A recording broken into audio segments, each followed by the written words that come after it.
Hello বন্ধুরা, তোমরা কেমন আছো? আশা করি তোমরা সবাই ভালো আছো। প্রীতির রান্নার হেসেলে সবাইকে স্বাগত জানাই।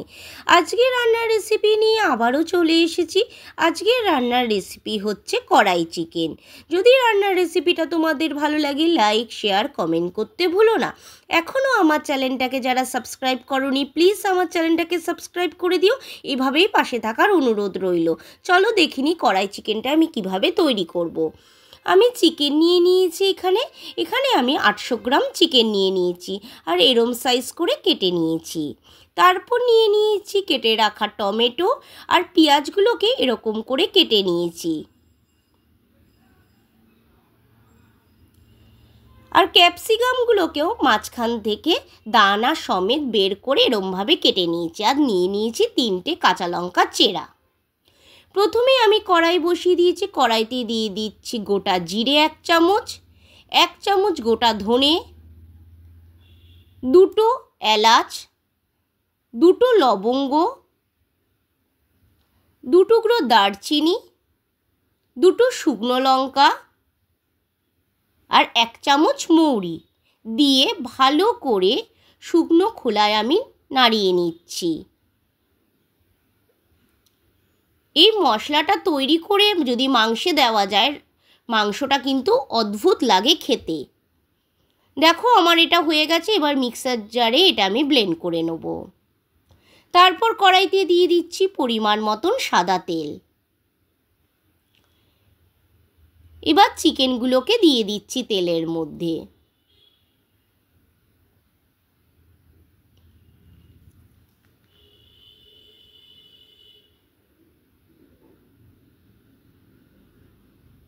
পরিমাণ মতন দিয়ে দিচ্ছি নুন আর গোলমরিচের গুঁড়ো দিয়ে চিকেনটাকে ভালো করে কিন্তু আমি ভেজে নেব।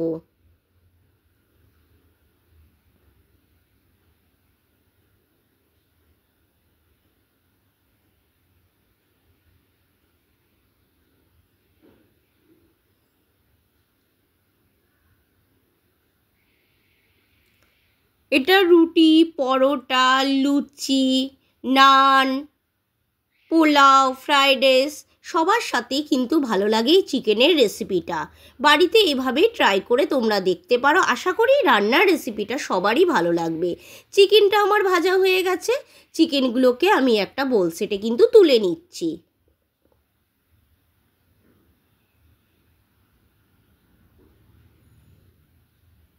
তারপর দিয়ে দিচ্ছি 2টো এলাচ ফোড়নে আর 2টো লবঙ্গ ফোড়নে দিয়ে দিলাম। কেটে রাখা পেঁয়াজ কুচিগুলোকে দিয়ে দিচ্ছি।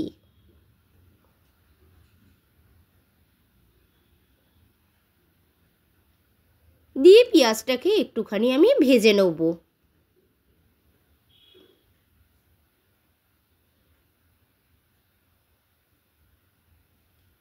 এবার দিয়ে দিচ্ছি অল্প করে নুন দিয়ে ভালো করে পেঁয়াজটাকে একটু ভেজে নিচ্ছি হালকা করে। পেঁয়াজটা দেখো আমার ভাজা হয়ে গেছে। দিয়ে দিচ্ছি ভেজে রাখা মাংসগুলোকে। তারপর কেটে রাখা টমেটো, 3টে কাঁচা লঙ্কা চেরা দিয়ে ভালো করে মাংসটাকে আবারও আমি নাড়িয়ে নেব। এই মাংসতে কিন্তু আমি জল দিয়ে মাংসটা রান্না করব না। এবার 5 মিনিটের জন্য ঢাকনা চাপা দিয়ে দিচ্ছি। 5 মিনিট পর ফিরে এসেছি, ঢাকনাটা তুলে নিলাম। এবার মাংসটাকে আবারও আমি নাড়িয়ে নিচ্ছি। দেখো টমেটোটা কিন্তু আমার পুরো গলে গেছে। আর টমেটোর মধ্যে পেস্ট করে দিচ্ছি যাতে টমেটোটা পুরোটাই গলে যায়। দিয়ে ভালো করে নাড়িয়ে নিচ্ছি।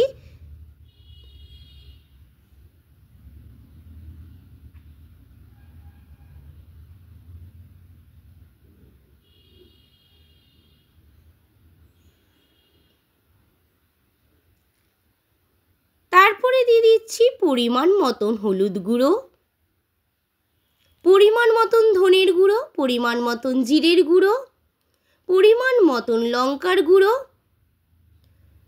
আদা রসুন বাটা দিয়ে ভালো করে আবারও আমি নাড়িয়ে নিচ্ছি।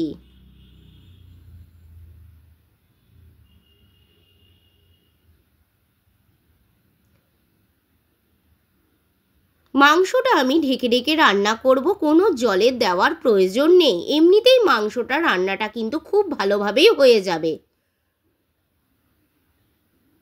কোনো প্রকার আমি জলের ব্যবহার করবই না, মাংসতে রান্না করা মাংস করব যে। তারপরে আবারও আমি 10 মিনিটের জন্য ঢাকনা চাপা দিয়ে দিচ্ছি।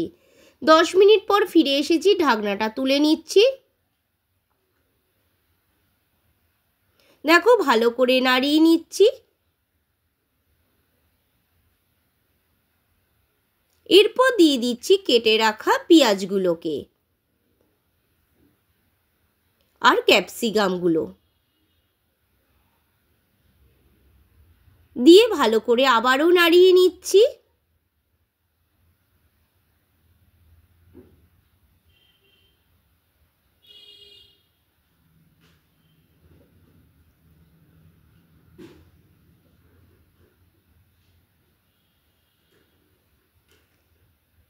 এরপর দিয়ে দিলাম পরিমাণ মতো নুন।